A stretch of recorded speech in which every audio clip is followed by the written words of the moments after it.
Okay, for real this time. Hie thee to the ocean city, to the Etrian labyrinth, a journey to the blue depths to conquer the shadows of night. Though you know not what this means, you go towards Armor Road. What awaits is time's end, death's demise, a tempestuous dream to push away the unfathomable dark and bring light to Armor Road. A stormy adventure begins. Hey there everyone, this is Liferake. Welcome to another another playthrough of Etrian Odyssey 3 The Drowned City, third in the series of first-person dungeon crawlers where you take a party of 5 to find out the secrets of the labyrinth. And now that I've summed up the entire plot, you can go, nah, I'm kidding, of course you can stay, of course there's some plot twists and stuff. Let's get this gravy train rolling. Let's make sure the settings are all okay. We can just go ahead and start a new game and we'll overwrite the old one once we save. And it's going to tell us a bit about the city, how it has a government that's just recruiting explorers left and right, and how we are one of them, and we're just going to have to do better than those guys. Let's go to the Explorers Guild, because we can't go anywhere else, and we can get this started. Here's the Guild Master. He's going to give us a few things of notable, use. The scripts I'll go over later, but for now we can just go ahead and relax and say that this is going to be for Zarian, because if it was for anyone else, it would not be a just cause. Oops, that's not how things work. It's a good thing no one saw that. When you only need to hire a few folks, but it's up to me whether I want to be in the guild myself. Essentially, it's telling you can roleplay if you want to. I like doing that.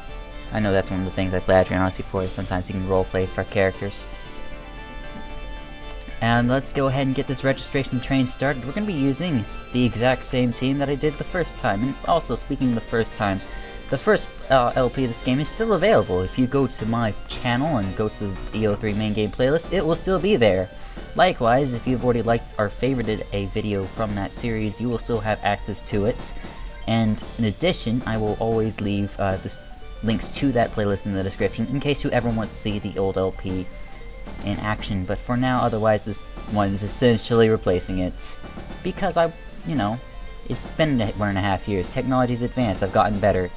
Let's, keep things simple. By the way, I figured out how to spell Kira. It's like that. And this time we won't have to butcher her name all game. Kira is I think it means dark, and I don't know what language, but I remember hearing it a lot. I think I took this name from a girl at my school, and I always pronounced it wrong. I always pronounced it Kira. It's actually Kira, and I don't know. It might take me some time to get used to it, but now you know! That's... Oh, who was I just about to recruit? Amna? Probably. Yep.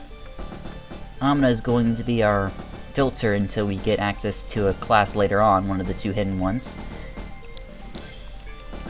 And then we have Zara and Vincent. Zara is going to be our Zodiac, also known as our mage. And Vincent is going to be our farmer, also known as our exploration specialist.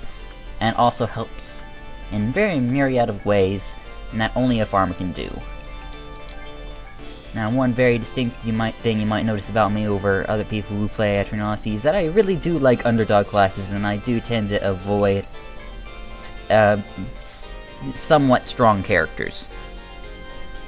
Exception to this, of course, it was in EO2 when I totally just rocked the hell out of using a Hexer, and in that's in EO1 I totally avoided using Survivalist, and in EO3 last time I completely avoided using Shoguns until it was like late in the game.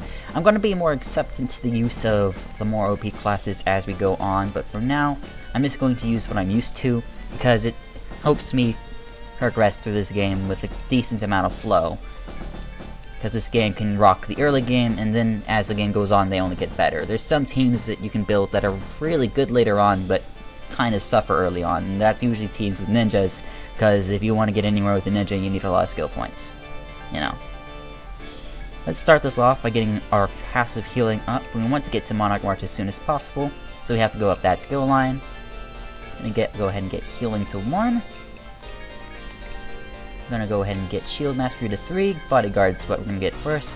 Sometimes I say get line guard first, sometimes I say get bodyguard first. Really, it's up to you. We're gonna get fire first and then ice. Nasally, Jesus. And for Vincent, we're going to get Keen Eye to Market and Camp Mastery. Now, if you're building your farmer, I don't recommend going for Earth's Bounty immediately, even though getting more experience is nice. I highly recommend you go down and get, really, you ought to get Slap Awake and Waste Not first. Where's Waste Not? I really recommend you get those first. At least if you're using a farmer of how I build. It's just easier for me to say that, because getting Slap Awake to 1 is free revival. Like, Jesus free revival. And getting Waste Not makes... I guess for me, having Waste Not's going to make this LP a little bit faster, so that's why I'm getting it. After we get those, then we'll start investing into Earth's Bounty, and then we'll start investing into the other things. Okay, now that I've gone on about that for a good minute or so, let's go ahead and leave the Explorers Guild and get ourselves equipped and or visit the Synodus and get our first mission. We're going to go ahead and get these limit skills out of the way. Cross Slash is an attack skill, Laudable is a defense skill, and Charge Technique is a support skill. Give that to the people who can't swing swords, give this to the people who can swing swords, and give this to the person we don't want to die, and we are off. Let's go ahead and buy weapons, because this won't take more than 10 seconds, because I know what I'm getting. It's the exact same thing as last time. This is... I don't remember this lady's name either. There's lots of people's names I don't know in this one. Like in EO2 it was very obvious, and in EO1 it was also very obvious. This game, if you want to figure out somebody's name, you have to really either remember it, because it's usually only mentioned once, if at all. It's probably mentioned in the instruction booklet, for all I know. And... okay, we got the weapons, and after you get the weapons, you sell all the daggers, and you can get some armor. Always make sure you get a buckler for a hoplite if you are using one, and then distribute the defense amongst the people who need it. Like so. And after you make yourself nearly broke from buying too much stuff, we're going to go to the Via Synodus and get this left side of the video filled in. This is Flodia. She's the one who manages the Synodus' authority. She's essentially the spokesperson for the entire thing. You can accept the missions. This first one is to simply map the first floor, like it is in every Etrian Odyssey game. And we can get started on that next time. And report's useless to us, and Butterfly Bistro is useless to us for now. That means I can end off the episode, and next time we get to begin exploration of the first floor of the labyrinth. This is the boy at the end. I don't remember his name either. I don't even know if even half these characters have names. Yeah, he's just mentioned as the innkeeper, not Cass or Abigail or, you know. But I digress. Save the game.